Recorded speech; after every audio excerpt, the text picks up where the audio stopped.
Hello, everybody, and welcome to Tech Motoring. I bet you've heard that one once or twice before. Welcome to a special live stream episode here, and not only live stream, but also celebrating 1,000 subscribers. So before we get started, let me just make sure I get some thumbs up in the chat there. Let me know that everything sounds good, looks good.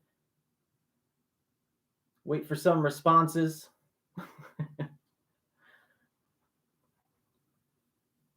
Wow, nothing. All right. Well, I'll just keep talking anyway. Seems like the microphone's working on my side. Yeah, there we go. All right, looking good. Well, anybody, thank you very much for joining. I know there's only a couple people in the live stream right now. Hopefully that'll grow a little bit over the next 30, 40, 50 minutes, whatever it takes. We'll kind of talk about some things. I'll ask you some questions in the chat and with some polls tonight because I want to get some ideas from you. And of course, if you have any type of questions for me, feel free to ask those as well. So we're going to go ahead and start off with a couple of things. A lot of emotes to find a thumbs up. Yeah, this is the first time I'm doing a live stream. So yeah, if anything crashes or goes down or breaks, I apologize ahead of time. We'll just kind of roll with it, and I'll try to get back into it right away. But yeah, thanks everybody for joining today. So what do we talk about? Well, I guess we could talk about what tech motoring is, how it started, why we're here, how do we get here, basically. Let's go over one thing real quick. So I know I'm calling this the 1,000 subscriber episode, and if you look at that number, I think it's probably down there for you. It says 996. We're up to 996 now. This is close enough. We'll probably hit 1,000 hopefully this weekend. If not, we'll maybe hit 1,000 tonight. So let's see how this goes. Of course, if you want more people to join this chat, this live stream, it's a big help if you hit the like button just below the video. That actually helps YouTube promote this video better. So if you're in the chat, you haven't hit the thumbs up yet, go ahead and hit that thumbs up. Appreciate that a lot. But anyway, let's start with tech motoring. So this was, let's call it a COVID idea. So back in 2020, during COVID, when it started to happen and, lockdowns and all sorts of things, I had been working 2 jobs. I had gotten furloughed from that second job. So I had some extra time to kill, and I didn't really know what to do. So what I ended up doing, because I got this great idea, I'm going to start a YouTube channel. And this is what it kind of ended up being. And at first, I didn't really know what to specialize in per se. So I knew I had 2 passions in life, and that's technology and cars. So what better, genre to run after than technology and cars? So that's when, I started learning more about electric vehicles, EVs, the whole movement, if you will, of what they're trying to do with them, basically, regardless of environment, side of things, even though they're better for the environment, which is really awesome. They're also extremely, sporty, fun to drive, quiet, and also EVs have some of the best technology, out there in cars, period. And I'll throw the word out there. Tesla kind of started this all quite a few years ago.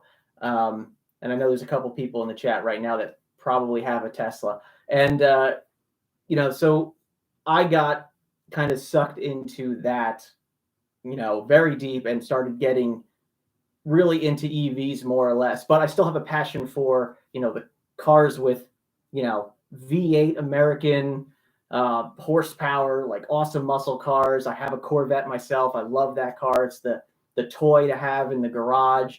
And, that's something I still love to do. So the channel ended up coming down to, well, let's do some videos on car maintenance for one thing, because it's always good to be able to do maintenance on your cars, not only to, be able to do it yourself, but also to save money. So this way you don't have to bring it to a mechanic, because a lot of easy things can be done, even if it's as simple as just changing your wiper blades, uh, basic troubleshooting of check engine lights. Tools nowadays, OBD2 readers are so cheap compared to what they were 10 years ago. And it makes it so much easier for you to troubleshoot that stuff. So I did some videos, which we ultimately named pit stop videos. We kind of went a couple different ways. At the time, we were also getting a new roof on the house. And, I had the grand idea that let's put solar on the roof too.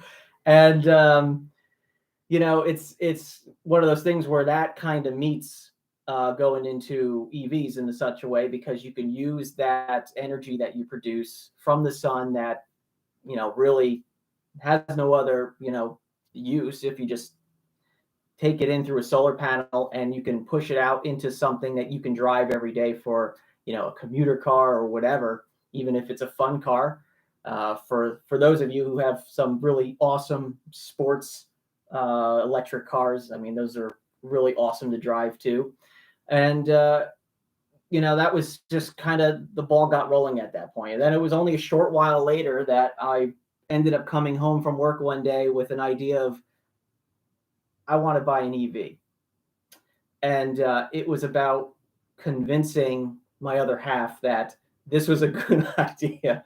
And of course, this is during like the height of COVID and everything like that. Let's just buy another car. Let's just buy a car. And we ended up trading in her car for the Hyundai Ioniq, which most of you have seen.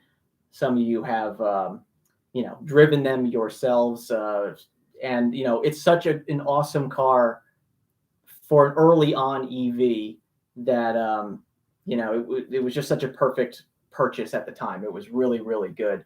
And, we really enjoy that car today. So then down the rabbit hole we went, and, just started getting onto more EVs, more YouTube channel, more YouTube videos, and getting more ideas, and, so on and so forth. And we ended up with a Mach-E just about 8 months ago in January. I picked up my Mach-E after waiting 6 months on an order. So let's see, we got some chats here. Bossy, an old friend. We got a couple old friends in the chat here, borrowing the store's OBD2 scanner. Yeah, my father owned an auto parts store up in New Jersey for 40 years, which my brother also ran that business with him. And we used to have all the parts and everything that you need to work on your cars and make some performance adjustments to those cars. And we had a lot of good times when we were younger. When do you see electric cars start to outsell ICE cars? We would probably almost be there today if it wasn't for chip shortages, battery shortages, just material shortages in general.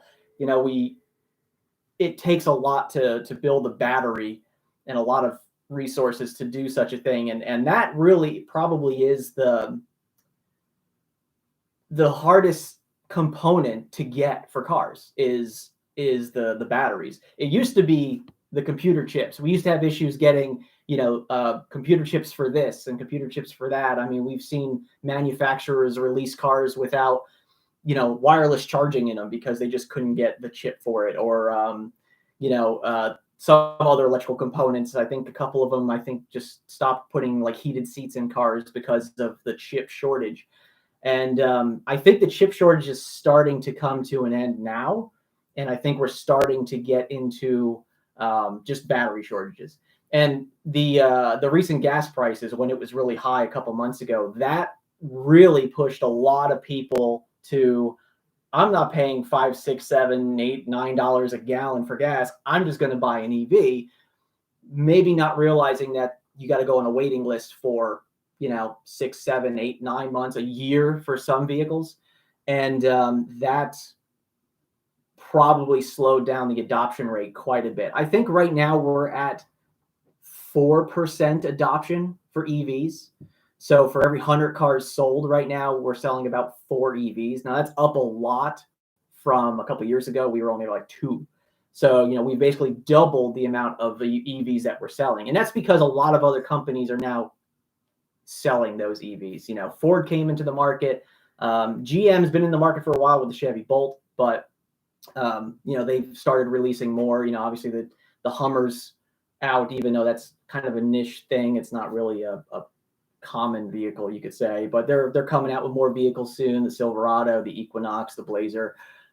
Ford obviously came out with the Mach-E. The F-150 Lightning just recently came out, both in high demand. Both are nearly impossible to get your hands on.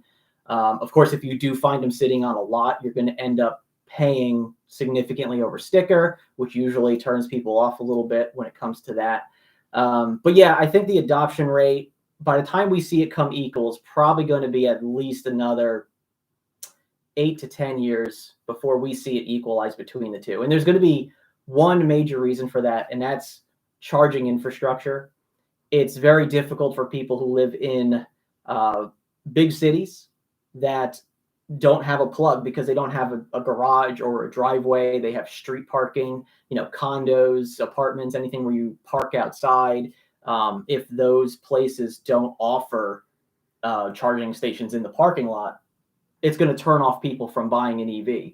And there's a lot of people in those types of, dwellings, in condos, apartments, whatever, street parking. And so until we adopt better charging infrastructure, we're not going to really see a big uptick in sales of EVs. Mostly people that are buying them right now are going to be people who are either going to have a house with a garage or at least a place to put a charger in, or people who don't mind going to a DC fast charger on occasion to charge up their car, depending on mileage. I don't think range is really a problem anymore as it used to be. Most EVs now get over 200 miles on a charge. Yeah, it's less than a gas car, but I mean, if you could come home and plug it in, it's a lot easier than having to go to a gas station. So I think a lot of people will start realizing that. Let's see if we have anything else. I hope so. The shortage of chip shortages is killing us. This affects everybody.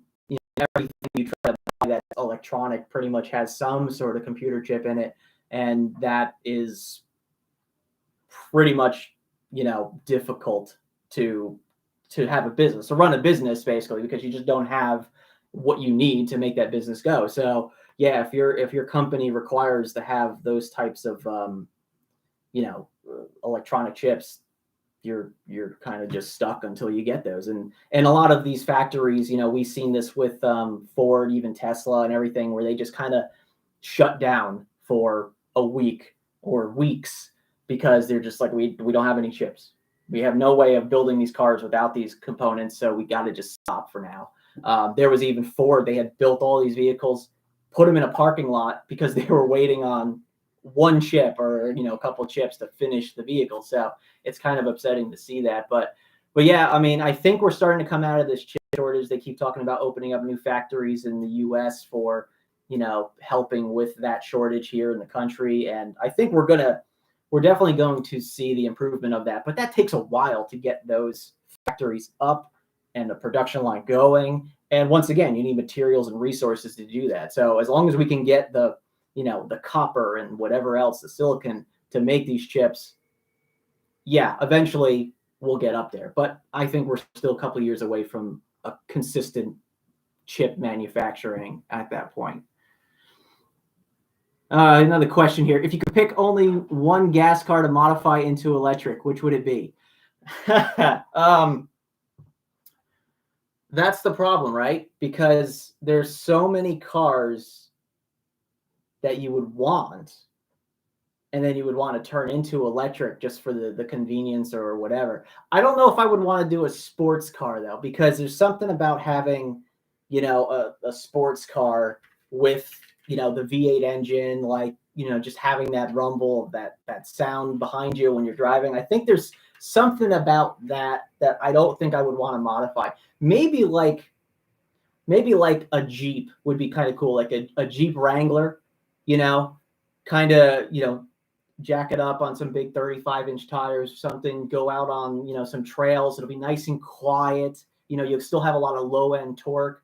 You'll be able to kind of, rock crawl through the woods nice and quietly and slow. And I think that would kind of be really cool to see in an electric format. So and Jeep is working on some vehicles right now. I mean, they do have the Jeep Wrangler 4xe, which is their hybrid, plug-in hybrid Jeep Wrangler, which is pretty nice, actually. It doesn't go very far on the battery. I think it's like 20 miles or something, 25 miles, but it is a pretty nice vehicle. And actually, there was a time there where you can actually get a 4xe cheaper if you lease it monthly than any other Jeep product.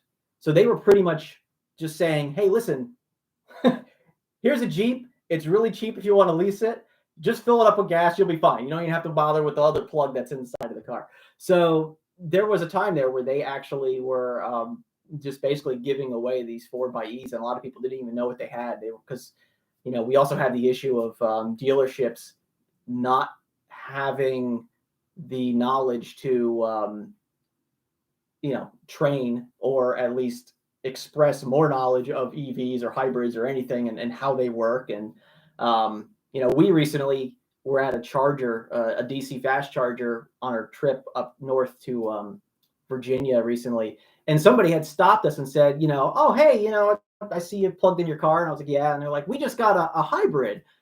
And I was like, oh, okay, very nice. And she's like, yeah, it has a plug on it too. We can plug it in. I was like, okay. She goes, well, how do I use this? And she didn't even know that you actually can't use public DC fast chargers to charge a hybrid vehicle, or at least that particular hybrid vehicle. I can't remember what she had exactly, but that's that training that needs to be done at dealerships to explain the difference between your home AC charging and your public DC charging, and what the difference is with speed, and what to expect. And so yeah, there's still a lot to go on with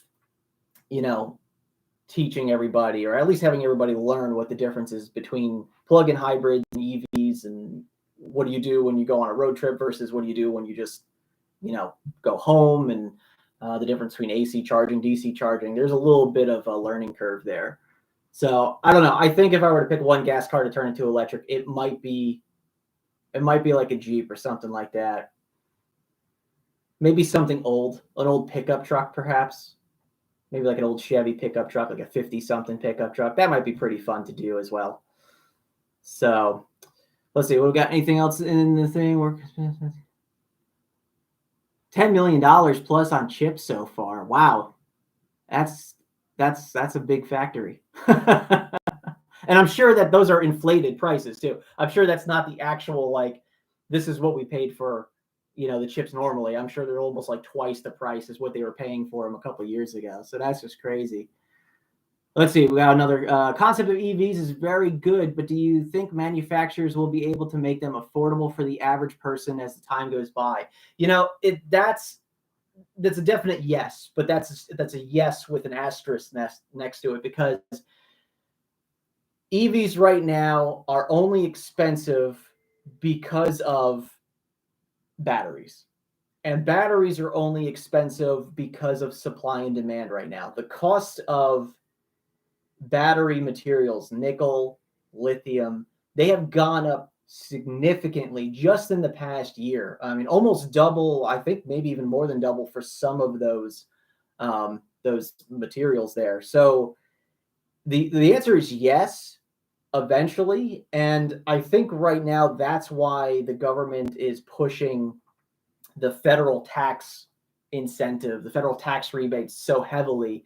For those of you who are not aware, quite a few years ago, we had a federal EV incentive. It was up to $7,500 if you purchase a new EV. It was based off your tax liability. It came off when you claimed your taxes in March, April, whenever you did your taxes. The problem with that is that you had to have liability for $7,500. Now, if you make $30,000 a year, you may not be liable for $7,500. You might only be liable for like $4,000, which means when you go to do your taxes, you might only get $4,000 back for buying an EV. which turned off a lot of people because you're trying to get the price of the EV lower so people can afford it, but you're saying you have to pay full price now, which means you got to pay interest on that full price if you take out a loan. And then if you don't make enough, you're not going to get back the full incentive that we promised. But if you make a lot more money, you'll get back the full incentive. So the federal tax credit was actually kind of backwards in a lot of ways. It was to incentivize people to buy EVs and make them affordable, but it wasn't incentivizing enough for people because it was not everybody really qualified for that. Now, some states have a state rebate, which New Jersey is one of them. And I think it was, and I can't remember, and I don't know if it's still in effect, it might have actually passed, $5,000 off the hood. So that basically means you walk into a dealership, if the car was $35,000, they say it's $30,000 out the door for you today. And then you can claim the federal tax rebate up to $7,500 on that. So you could potentially buy a $35,000 car for, $22,500. And that was a good incentive, but that was only for that particular state. And other states have different incentives as well. So, I mean, where I live in South Carolina, we have no state incentive. It's just federal that we rely on. And federal tax refunds right now are starting to disappear for some manufacturers because it was based on 200,000 cars per manufacturer. And then it started to decrease in price until eventually they just completely ran out of incentives or federal tax refunds. So, Tesla was the first one out the door, basically. They sold 200,000 cars in no time. So they were pretty much first out the door, and they kind of lost their $75 incentive, which didn't slow down their sales at all. They still sell them like crazy. And, GM is coming up on that if they haven't already hit it this year. Ford's going to be coming up on that soon. And then you have like Nissan, who's been selling the Nissan Leaf for a decade. They've pretty much are at the end of theirs, and they're releasing a new vehicle this year, the Nissan Ariya, which is going to end up not having this incentive, except they now just released a new bill, and that bill is supposed to go into an effect, and that one will bring back the $7,500 rebate for all manufacturers, and that will hopefully get more people to do it. But I don't know all the details of this. I don't know. I think there's some restrictions on where they get materials for those vehicles, where they manufacture those vehicles, if it's in the States or if it's overseas. Like a weird thing with the Mach-E, even though it's Ford and it's an American company, the Mach-E is actually built in Mexico. So technically that car doesn't qualify for the entire, rebate, basically. So kind of weird, a little bit awkward of a new, federal tax refund, but what is what it is. And, eventually we're going to get to the point where we're not going to need these, refunds anymore because they're going to be priced accordingly. And some of these manufacturers are already doing that. The F-150 Lightning initially came out at $40,000 for a full-size pickup truck.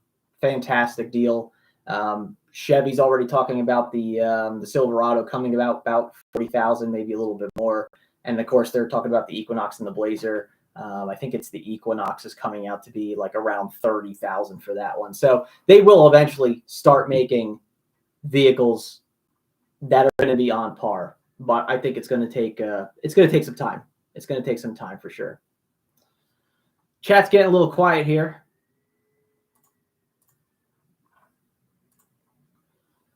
So let's see, what else do we have? So we do have some upcoming road trips. I'm going to be taking the Mach-E on those road trips. I think we're going back to Virginia, so we're going to have some fun with that.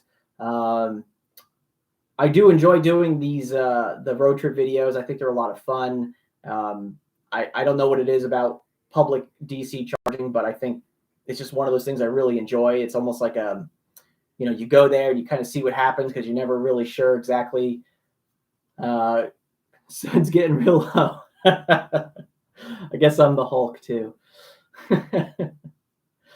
Anyway, I have somebody hiding in the corner over here. Do you want to come on camera? Sure. You want? Okay. Well, I'm sliding over because we have a better looking person coming aboard.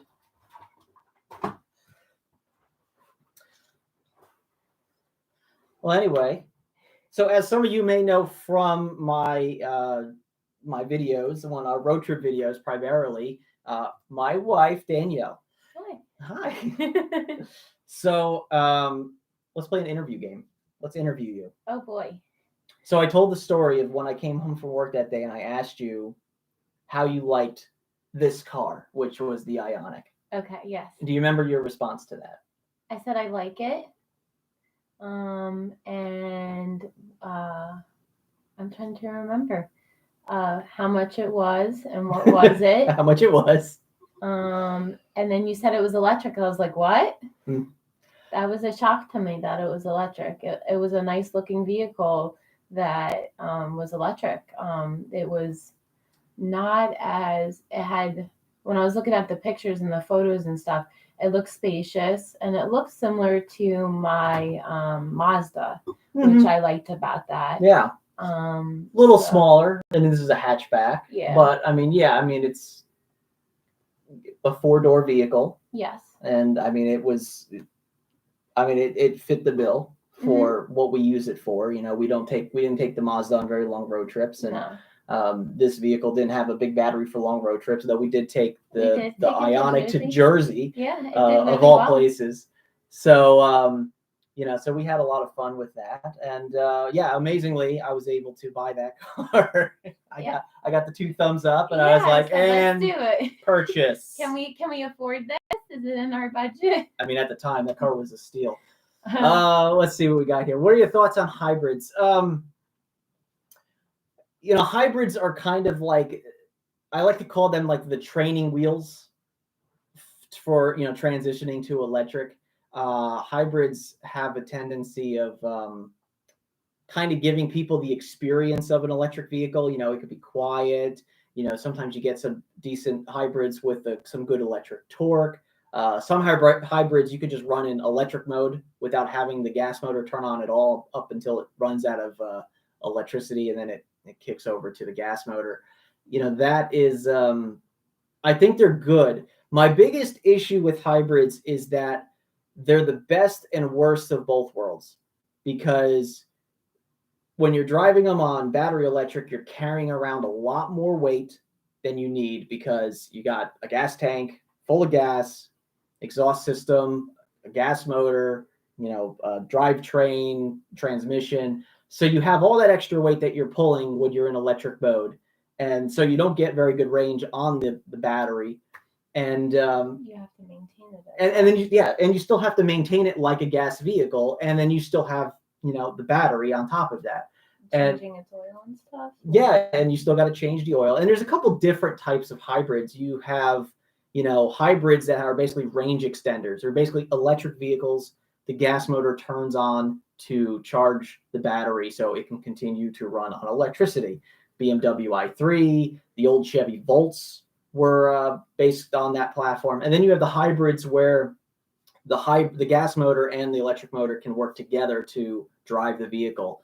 A popular one, a big one, is the RAV4 Prime, which is actually a really nice vehicle. It's actually one of the fastest Toyotas you can buy.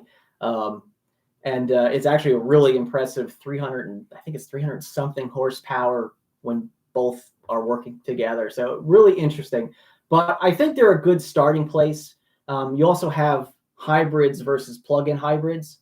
And the benefit of a plug-in hybrid is that you can charge the battery when you're home and then drive on that electricity as far as you can before needing the gas. Or if you have, you know, short commutes or whatever the case may be, you can just run on electricity, bring it home, plug it in, and then run on electricity again the next time you go out. So if you say like you're out and about, like you're running errands and stuff like that, and you have you're set to electricity and your electricity runs out, does the gas take over? Yeah, and that's how does that? And that's the beauty of hybrids, is that, you know, you have that backup, if you will, of being able to just run on gas and then it'll charge up the battery as it's running.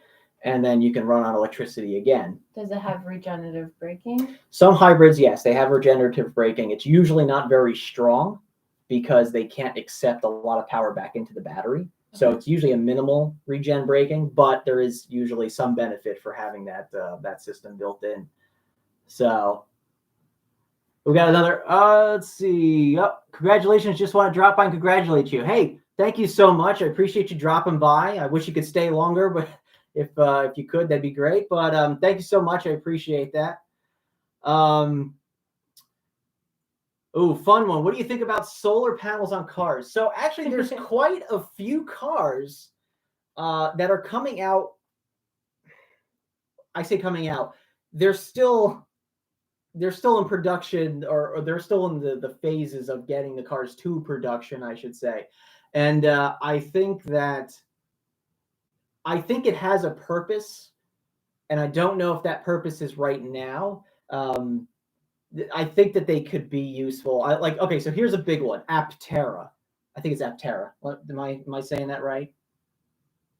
I gotta check this because I don't want to be wrong about this. So yeah, Aptera. Okay, so if you look up Aptera, Aptera, Aptera has a vehicle coming out. It's a 3-wheeled vehicle, 2 in the front, 1 in the rear. It's a single rear wheel drive. They might have I don't know if they have an all-wheel drive. But anyway, they're claiming that if you get this vehicle with the full solar panel array and the biggest batteries, you can get up to 1,000 miles on the charge. Possible? Well, there's a couple of reasons. Its coefficient of drag is, I think, the lowest of any electric vehicle ever created. So that means how well it can get through the air with less friction. Is that because of its design? It's designed, yeah, Okay. because it's got a lot less body that's hitting the air. Okay. It's more aerodynamic. Okay. So it becomes more efficient because of that. 3 wheels? 3 wheels, yep. 1 in the back. Here's a picture of it. Sorry, I can't share this. I don't know if I can or not, but I can't do it. But if you do look up Aptera, you'll see the pictures of it, and you'll understand what it looks like. But that's one thing. You can get a bigger battery pack, which I'm not sure what the capacity of the battery pack is. But also it's covered in solar panels. So solar panels on like the front, the roof, the back decking, like it's very just covered in these black solar panels. And I can't remember exactly what you get average per day mileage from it. It might be like 50 miles a day or something like that. But because of its aerodynamics, because of its larger battery design, and because of its solar panels, you can potentially drive this vehicle without ever having to plug it in. That would be impressive. Right. But it's it's in production. They're very close to getting these out on the road soon. Okay. It's an interesting look. Right. Like, it looks different. It is very interesting looking. I mean, it looks almost like an airplane without wings. I was gonna say spaceship, but yeah, it looks like that. But so this is one design of where solar panels can actually be useful in EVs, but I don't think we're at the point where solar panels can produce enough to really make it effective. Like, I don't know how many thousands of dollars these solar panels cost to put on the vehicle, and how that offsets the cost of electricity depending on where you live. I mean, if you're 12 cents, 14 cents a kilowatt hour, I don't know how long it's going to take for you to recoup those thousands of dollars in solar panels over, however long. And you also got to remember that if you're going to park it someplace, you got to park it outside. Yeah. So you really don't want to garage keep the car, because you're just going to end up not getting the benefits of the solar panels. And obviously you don't want to park under trees. You don't want to park in the shade. Yeah. You want to make sure the car's out in the sun as much as possible. What about if you have damage, like if there's damage to the vehicle and you need to replace those solar panels? Right. And that's another thing too, is, how resilient are the solar panels? I mean, I think they're under some sort of glass protection. So, I mean, if something hits it hard, it might break a piece of glass. I don't know. And we have hurricanes down here, so. Yeah, well, I mean, obviously, unless you're going to run away from the hurricane, which might be a good car for it. But so I mean, there's an option for that, and there's other cars out there that are solar panel based electric charging. It was I think it was a concept. It was we saw what we were watching. It was a vehicle, but it was all solar panels, possibly. Am I remembering that correctly? I'm sure I was watching something one day that had that. So I think I know it was a kind of boxy. yeah, it was Yeah, boxy. that's another one that I was thinking about too. Is they have solar panels on like the side doors, the top of the roof, the hood. Like it's got solar panels all around it, and that's another one that is supposed to be coming out in production in the next year or so. I think I can't even remember what the name of it is, to be honest with you. I can't think of it, but Yeah. I just remember it had solar panels all on the side and the hood and stuff, and it was like basically a solar panel door. Yeah, the whole car is solar paneled. Yeah. I mean, it's like every single piece of the Which is body is solar interesting. panels. Yeah, I mean, it's very interesting. It's a different concept. But, Yeah. But yeah, the long short of that is it's potentially a future concept that could be useful on electric cars, especially going back to what we were saying before with vehicles that are people who have vehicles that are either parked in the street, or you don't have a garage or access to a charger, and you only drive 10 miles or 15 miles to work every day. Like if you can charge up more than what you're going to drive every day, then I mean, honestly, that's a perfect car for you, right? And you're not paying for anything. No. You're not paying to charge the car either. So I think it's a plus. It's a plus. Yeah, it could be for some people. I think it could be perfect. And then the cost of it too would be interesting. Like how much solar panels cost and replacing them if accident. Yeah, and that's one of the things that you would have to. And of course, I don't know what insurance would be like on something like that. Like I don't know how they would. I don't know how insurance companies would say, oh yeah, that vehicle is worth this much, because if you I mean, if you chip a windshield, it's something, you replace a windshield, it's pretty easy. But if you chip solar panel, like the whole solar panel hood gets smashed or something like that, I mean, that could be $5,000-$6,000. They could just end up totaling the car. Probably not, but they could. That would be terrible. Would you feel safe driving something like the Aptera with things like the Cybertruck and other large vehicles on the road? Cybertruck. I don't know. The Aptera it doesn't look like it has many impact zones or crush zones, I should say, where, it would collapse safely.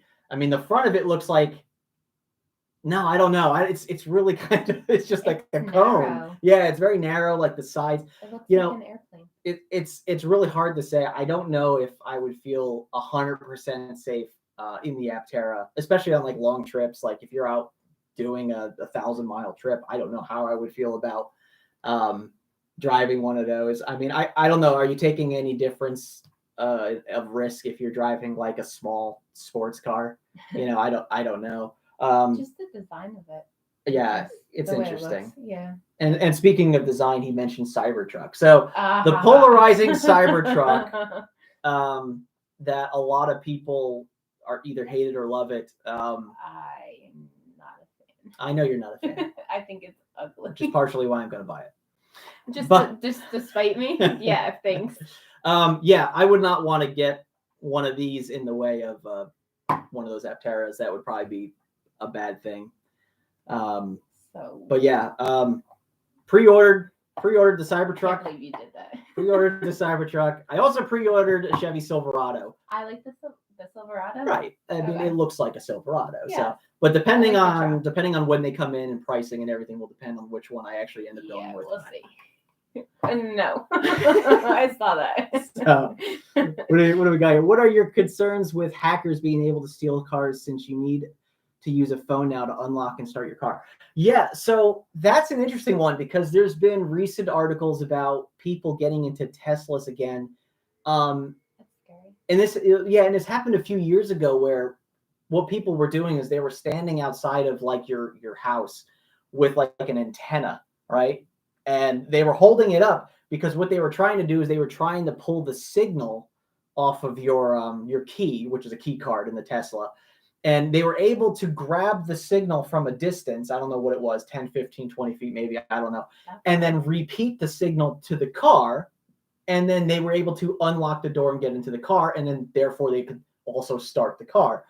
Now, the simplest way to get away from somebody stealing your car, that in that way is putting a passcode, a PIN code in the car. Teslas offer this. So when you get in the car and you start it, you have to type in a PIN number. Isn't there like a safety mechanism too? If the key is not there, the car does not start. But once you start the car, it doesn't matter. Okay. Until you turn it off again. So you could get in. You could you could get into your car with a key fob, right? Start it up. You could throw the key fob out the window and drive to your heart's content until you turn it off. Really? With my car, you could do that. Any car that has a key fob basically to it.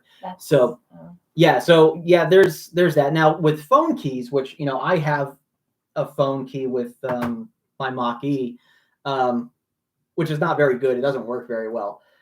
Key not detected. Yeah, it's always yelling at me. The key's not detected. I'm sitting in the car, but I don't know. I think we're gonna have vulnerabilities. We're gonna somebody's gonna end up paying for those vulnerabilities, and then they're gonna end up patching them just like Windows. They're gonna end up we're gonna send out an update and stop this from happening. That's going to be the future of cars, honestly, because they're basically just computers on wheels, and we're going to end up having those moments of, somebody got into a Mach-E today by using some sort of contraption and just was able to drive away with it, and then they're going to find some way to mitigate that, and then we're going to be fine again for however long. And but we've had those issues for a long time. I mean, look at if you haven't seen the most recent issues with Hyundai Kia vehicles, take a look at this. Unfortunately, it's on TikTok. People are showing how you can steal these cars, because you can literally take the key, the lock cylinder out of the ignition basically, and start the car with a USB cable. They're showing you how to do this. You just start the car and drive away. But you could do that with any car, though. You can hotwire. No, because there's devices in vehicles that prevent that from happening. Oh, there is. Yes, okay. So you can't just rip out the cylinder and then start the car. In all cars? Most cars do have this, but for some reason, a certain range of vehicles, the Hyundai Kia vehicles, don't have this safety mechanism in them, and people have now been shown how to basically just rip off this panel. So you're teaching theft. And that's the thing. And there's been a huge theft in these vehicles lately, and I hate to see what their premiums are going to go up to on their insurance. With car theft. Just think, if you own a Hyundai, which you would think would be a cheap vehicle to insure, is going to skyrocket now because you're potentially a theft victim, because somebody could steal your car with an iPhone cable. Let's just show them how to do it. Yeah, and that's the worst part. Encourage it. We encourage it now. Not encourage it, but we show how to do it very easily. It will have to pass road safety standards. Yeah, that's a good point about the Aptera, is that it will, sorta, I think, because I think there's something where NHTSA, NHTSA will only crash test vehicles when it goes beyond a certain threshold of manufacturing. I think that's how it works, and correct me if I'm wrong, but I think they only have to crash test and rate vehicles if they exceed a certain manufacturing number. So I don't know if they will at first have to test these. But I could be completely wrong about that. And, if I am, I'm sure one of you will tell me in the chat there below. Let's see, what do we got here? Hey guys, hey, how you doing? Welcome to the quiet party here. Congratulations to your live YouTube open forum. Yeah, thank you. Once again, this is the first time I'm live streaming. I'm really just doing this because it's, we're 1,000 subscribers. Yeah, I had to bring someone that you can look at, because yeah. I got a friend to subscribe. Oh, did you? Yes, I did. Oh, cool. Yeah, it looks like we're at 996 now. So, whatever. Hopefully we hit the big 1,000 this weekend. Let's do a quick poll. I know there's only like a handful of people in the room, but I wanted to use this feature.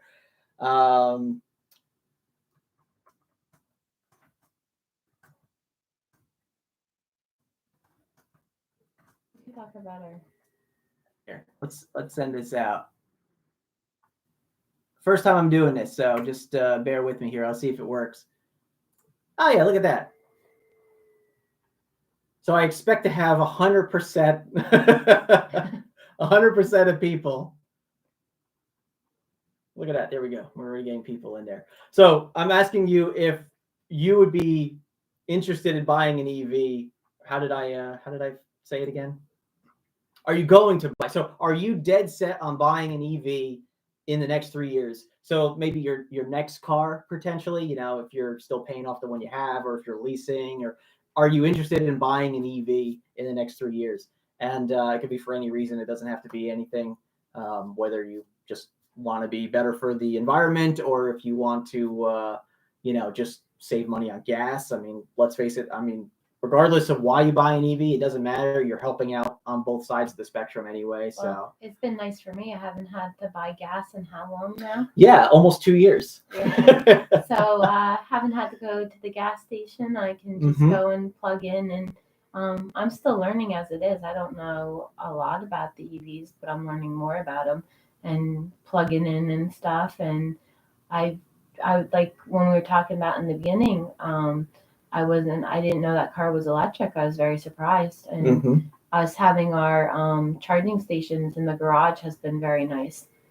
Just being able to, because I've been coming home at lunch and plugging in the car just to get a little bit of charge. Yeah, and that's the convenience factor, is that you could just charge up your car a little bit on your lunch break. Yeah. You know, and just come home and plug it in and get a little bit. And even if you just mitigate what you use back and forth to work for the day, I mean, that's the bonus. And plus, since you're doing it in the middle of the day, if the sun's out, we end up not paying for it. I mean, that's the best part, is just having free mileage on your cars. It's eco-friendly too. It doesn't have an exhaust system, so it's not putting Yeah, that rough, harsh chemical in the air. We back it into the garage without any worrying about, you know, filling up the garage with exhaust fumes or getting into the house, and it's just convenient and carbon monoxide. Yeah, and we don't want that stuff. No. So yeah, so basically the poll is, you know, I'm sure it was only a couple, 3 people, you know, 67%. I'm gonna make a news article tomorrow. 67% of people are gonna buy an EV in the next 3 years. Just wait for it. It's gonna be all over Reddit tomorrow. You're gonna see that. Yeah, and I mean, I'm not surprised. I know somebody commented they already have a Tesla, so they're not gonna buy another one in 3 years. So maybe, you know, maybe it's 100% of people saying that they're gonna buy an EV. But you know, maybe your next car, I'm imagining. You got my mom interested in Yeah, a lot of people it's the thing they call butts in seats. If you put the butt in the seat, people are like, whoa, this is cool. This is different. It's quiet. Yeah. It's powerful. It's fast. It's convenient. So yeah, I mean, it's definitely something. It's comfortable, long rides. You know, the Mach-E was fun to take on to the Outer Banks. Yeah, and we made that trip no problem. So yeah, there's yes, if there are chargers to use, 100%, and that's the biggest thing, is if there's chargers to use. And you know, like, and one thing that aggravates me is like where we live here, there are no DC fast chargers, public DC fast chargers. There's like 2 dealerships that have DC fast chargers. They're not very fast. Yeah. But I mean, who wants to go to a car dealership to charge their car for half an hour or something? I mean, that's just aggravating. We do have some level 2 stations around, but outlets that we go to, and those are level 2. So if you're going to be there for hours, yeah, it makes sense, and they're free. And get dinner and walk around. Right, but you know, if you want to just charge up your car from 20% to 80%, so you can get back on the road, that's going to be a long time sitting at those level 2 chargers. Yeah. So, let's see.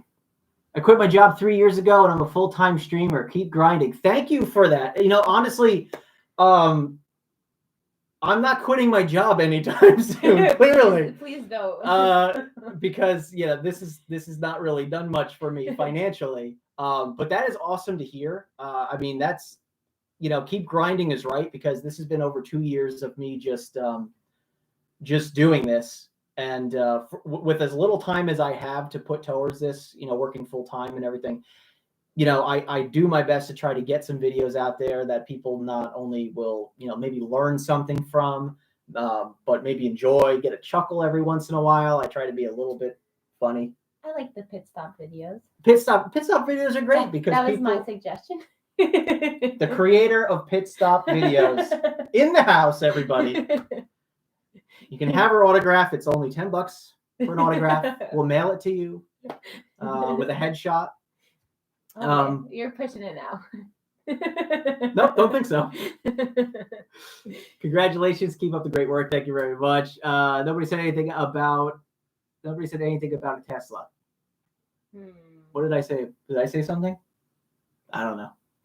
We need to talk about Tesla. What do you mean? Are you saying we're not talking enough about Tesla, or are you making a sarcastic remark about something I said about Tesla? Oh, is this about the chargers? I think this is about the chargers. Yeah. Okay. If there's enough. We have We have a Tesla supercharger at the mall. Yes. We have it. It's been there for a long time too. And we see Teslas there. Oh, they're always there. Yeah. Especially now with the way it is. Yeah. So that's another interesting topic that I'll bring up is that, we are starting to see the possibility of Tesla superchargers becoming open to other EVs. Yes. They're already doing this overseas in Europe. I was reading an article today in Iceland, I think it was. All the Tesla superchargers are now open for everybody. Really? Yeah. So the problem is in Europe, well, the problem is not there. The problem is here. In Europe, they use the same connector. Okay. So if you drive any EV over there, even a Tesla, they all use the CCS standard in their vehicle. Here you need an adapter. Here, you would require adapter because Tesla designed their own plug years ago, like over 10 years ago. They designed their own plug because there was no standard back then. Nissan had their CHAdeMO adapter, or CHAdeMO standard for their vehicles, but there was no industry standard. And so Nissan created their standard called CHAdeMO. Tesla came out and said, we have an adapter called the Tesla adapter, which is really nice. The Tesla adapter is small, it's easy, it's convenient, it's easy to hold, stick it in the car, it's done. And of course, the superchargers are top notch because you can literally just walk up to a supercharger, plug in your car. Everything's done in the background. There's no buttons, there's no swiping on your phone, there's no starting transactions. It's just your car's connected to the network. It knows it when you plug it in because it communicates through, and then it starts charging your car. Boom, done. Has it charged though? If you have an adapter, is it the same way charging cost wise? So yeah, so if the idea is that if you have, let's say, a Mach-E, right, and you pull up to a supercharger and you want to charge, right now you would need, and you can't do it because it's not open yet. Yeah. But you would need an adapter to make it happen. But you can't do it here yet anyway. No, only in Europe. Only in Europe has this opened up to some degree, and it's easy over there because you don't need an adapter. Here, you would need some sort of adapter. So that would be the only problem here is the needing an adapter. Unless, and I think this is going to happen, my personal opinion, I think Tesla is going to start converting a couple of their stalls at each supercharger with a CCS plug. So then if they allow it, and would we be able to charge the Mach-E and the Ioniq? Yes, correct. There. So basically the idea would be that we would pull up to the supercharger, right? We would take the cable, we would plug it into the vehicle, we would see that this is stall 3A, okay, and we would open up the Tesla app on our phone and we would say, I'm at 3A, start charging. Okay. And then it would charge us a premium price for the electricity. Why a premium price? Because it's because we're not Tesla. Oh, okay. Now, I think they're having this monthly subscription plan, okay, where you can actually pay, I don't know what it is, maybe $4, $5, $6 a month. I don't know. They haven't done any. This is all just pure, not real. It's just what we are expecting. You could pay a premium every month to pay the same price as a Tesla owner would. But if you're not paying that premium, you would pay every month. If you don't pay the subscription, you would pay just a premium price for the electricity. That's not too bad. No, it's not. To be able to charge it quick if you need to. Right, and Electrify America does this now.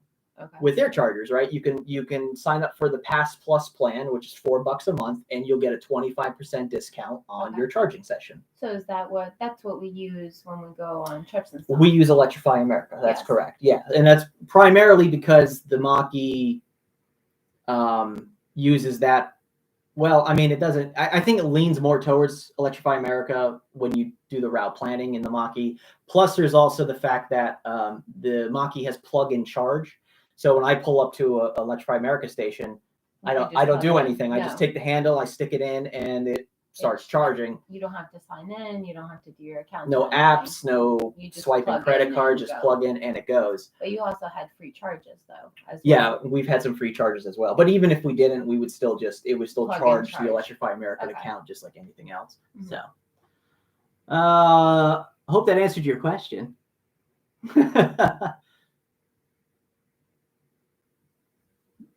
Yeah, but that is not a fun talking point. Yes, Tesla has switched to the EU standard. Yeah, well, not the EU standard, the CCS standard. So in Europe, they actually use CCS type, or CCS2, I think is what they consider that, or what they call that. Here in the States, we actually use CCS1. It's actually a different plug.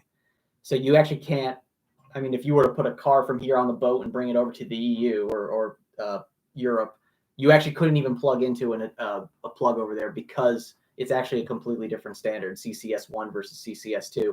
So yeah, it's still CCS, but it's just a different shape plug a little bit. So you can't actually do that. But yeah, I mean, it's same difference there. Well, what are we looking at? We're almost an hour into this. I don't know what else I could talk about. I had some notes here, and as you can see, I did not look at them at all. But I think I pretty much hit almost everything. Oh, here's one, just kind of going back on what we were talking about before. If you're in the market for buying an EV, let's say you're looking at a used EV, the new federal tax credit appears to also have up to $4,000 off a used EV. So I think that's going to be a big thing for people going forward, is when you want to buy a used EV, getting $4,000 back is going to be a big help, especially on a cheaper EV. So, something to look forward to for all those out there who are looking for, an EV, but you don't want to pay for a brand new one. Let's say you want to try to hit something in the used market, especially if the used market starts to come down to normal levels. Definitely look into that. And yeah, I'm sure you can snatch one up in a couple of years that'll be relatively cheap. And hopefully that federal tax credit will actually help you out as well. Well, we're coming up on the hour. How's that sound like we wrap this up? Sounds good. Yeah, anything else you would like to talk about? I'm looking forward to some of our upcoming trips. Yeah. Doing some road trips. I enjoy doing the road trip videos with you as well. And trying to find other locations and try to avoid range anxiety. That goes away after a while. Range anxiety is only something you get at first, and then it's fine. But looking forward to it though. Yeah, me too. I actually enjoy doing road trips and the electric vehicles. It's actually kind of nice because it forces you to get out of the car. It's hard to drive like 4 or 5 hours straight anymore, like before you need to fill up with gas. I mean, that's a lot. At least for me it is. I know some people love doing that and they just fill up 5 minutes, get in the car, and they go again. But sometimes I just need to get out and stretch for 20 minutes and just relax. So I do kind of like the lifestyle of being an EV enthusiast. Hopefully some of you do as well, or will soon if you're in the market for getting an EV. Yeah, let's wrap this up. Let's just say thank you so much for the last 2 years plus of supporting the channel, supporting myself, and what about the changes to the full self-driving beta? Okay. One more topic here. Okay. Full self-driving is one of those things that a lot of people are like, this is awesome, full self-driving. Other people are like, it won't happen in 100 years. I'm in the middle of both of those. I think full self-driving is fantastic. I have not been able to experience it firsthand yet. I'm really hoping that one day I'll find somebody who has a full self-driving beta access so I can actually try it out and see how it actually works. I know it can be a little bit weird because it's still beta. It still acts kind of weird at some points. I think where they've come from a year ago to now is amazing. Like, I think they've made huge strides in making it work. And I'm really looking forward to what happens. And actually, Well, your Blue Cruise. Blue Cruise is different, though. I mean, we're talking full self-driving. We're talking the ability to literally pull out of our driveway, go down the street, make the left turn, go down the other street, make a right turn. Like, it does the whole thing itself, or at least that's the goal. California where they started? Well, no, the beta is actually anywhere Oh, as long as you have a car that's accessible for the beta. okay. When I pre-ordered this, I actually did select full self-driving, which at the time was $8,000, which I think is ridiculous. Yeah, I know. Are you crazy? Now it's $15,000, which, considering it's a beta, I don't know. I think you're asking way too much for people to put out for a beta. I mean, it's literally called a beta too. It's not like they're trying to, like, it's because they don't want people to think it's a fully fledged system. It's a beta. And I think that they need to lower the price back down. They need to give it some time. And I definitely think that it's going to come a long way very soon. I think a lot of people are going to benefit from it in the future. I think a lot of people are going to have this really cool feature that, like, other people are going to be like, oh, I so want that, man. Like, I think that full self-driving will be good one day. But I still think we're a few years away from where I can get into my car in the morning and go to work and just kind of lay back and just let the car do its thing. Yeah, I don't know how I feel about it. Right, and it's going to take a lot to get over that feeling of you're not in control. This is happening. This is happening right now. This car is doing everything. I'm going to sit in the back seat and let it. Yeah, well, let's not talk about that. There's plenty of people on the internet that post videos of themselves doing that. Do not do that. No. Never do that. That is just silly. Anyway, let's wrap this up. Thanks again. Appreciate you. Subscribe to the channel, watching the videos, hitting the like button. Please hit the like button on this video, all the videos that you watch. It really does help me, supports the channel, drives people to the channel. The YouTube algorithm is very specific in how it suggests the videos. So any of those is really, really big and really helpful for this channel. And every single one does count. So please make sure that you, do that, help support a little bit more as you can, And I really do appreciate everything that we've done the past 2 years. I especially appreciate the patience of the person sitting next to me for doing this crazy, silly idea. And I honestly didn't think I would get to 1,000 subscribers. And that's that. I mean, that's all I can say. So thank you again. Appreciate it. Hope this wasn't so boring for you. I hope you got some education out of this. And if you did, awesome. And if you didn't, well, you can find an hour to get back some other time. Just don't go to bed an hour early tonight. That's all I can say. But anyway, thank you very much again for watching. Of course, I'll just end it like I normally do. We have our website, techmotoring.com. I know there's not much on there, but I'm hoping to eventually build up the website a little bit. I'm a one-man show pretty much as far as, doing all the editing and everything. So yes, with some help, I'm almost a one-man show. And, follow us on Twitter, Tech Motoring. I do put some stuff on there when we take road trips. I do our updates and stuff, kind of, talk about what we're doing at the moment. We do have an Instagram account you can follow us on if you don't mind me posting some ridiculous car pictures on Instagram occasionally. Facebook, you can follow us on as well. But anyway, thank you very much for watching. And of course, I'm going to say it. Here it comes. Welcome to the future. And welcome to Tech Motoring. There we are, everybody. Have a great night. Thank you very much for watching this. And thank you very much for the 1,000 subscribers. And thank you very much for over 2 years of this consistent channel. So we will see you on the next episode.